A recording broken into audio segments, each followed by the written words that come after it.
I'll never forget, I had flown into Peru, and some people had given me money to buy pastoral libraries, and I flew into Peru and got there real late, and about got to my sleeping quarters at about 2 in the morning after going through customs and everything, but something just, I couldn't sleep. I had to go to the bookstore the next day, and I didn't know why. Why should I go to the bookstore in Lima? But I just knew, I just couldn't even, I've got to go to the bookstore tomorrow. Well, you've got several days, we could do that later. No, I've got to go now. And remember, I took a taxi there and got there too early and the doors weren't even open. It's the one good bookstore there in Peru. And I walk in, and I walk near the store, and I see this little man. And I could tell he was from the jungles of San Martin because I had worked there before. And I see him sitting there on the curb, kind of looking around. And I sat down beside him. I said, ¿Cómo estás? You know, what's going on? Where are you from? And he started telling me. We started talking about places I'd been, where he'd been. And I said, what are you doing all the way in Lima? He said, well, it took me 3 days to get here. Back of trucks, buses. And I said, well, what are you doing here? He goes, I'm pastoring. I've become a pastor. And he goes, my church gathered up some money for me to come buy some books. And when he said that, my heart just broke.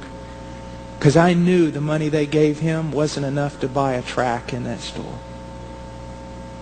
So I sat there and I said, oh, that's good. And so the door finally opened and we went in, and I went in and I just started. I knew what pastoral libraries I needed to buy and things I needed to get for poor pastors. So I'm just heaping it all up in piles and going along. And I think I got 2 guys helping me there in the store, get all the books together. And I watched that man out of the corner of my eye. And he'd go to one bookshelf and you'd see him look. He'd go to another. And then finally he went to this little place where they sold chick tracts.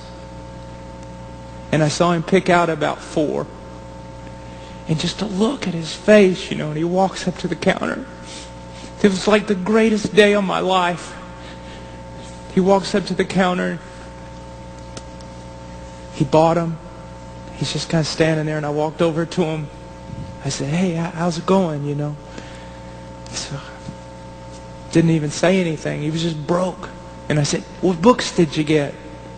He goes, I didn't get any books.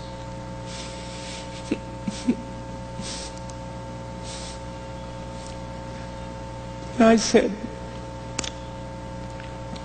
do you know where I'm from? He said, no. I said, I'm from the United States. You know how far away that is? He said, no. I said, about 6,000 miles. I said, do you know how much my plane ticket cost? And he was like looking at me like, why are you saying this to me? I said, do you know how much my plane ticket cost? He said, no. I said, about $800. Do you know when I got here? He said, no. I said, 2 this morning. Do you know I couldn't sleep? And he said, no, I didn't know you couldn't sleep. And I said, do you know why? He said, why? Now you're looking at a man that if he held $5 in his hand, he wouldn't know what to do. I said, a few months ago, God raised up a group of people in the United States. And they gave me money. And then I bought a plane ticket for $800.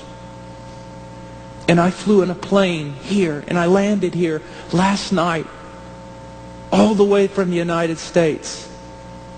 And I couldn't sleep all night. And so I got in a taxi this morning and I made my way down here.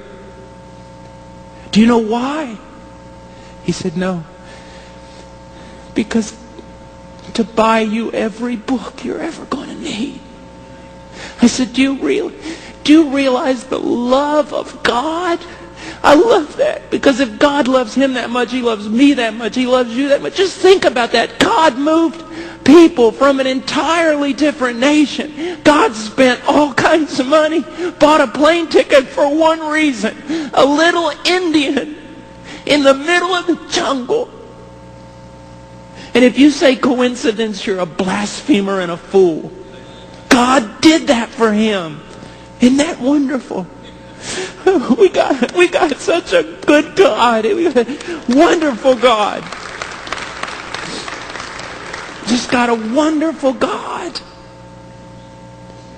And that's what missions is about.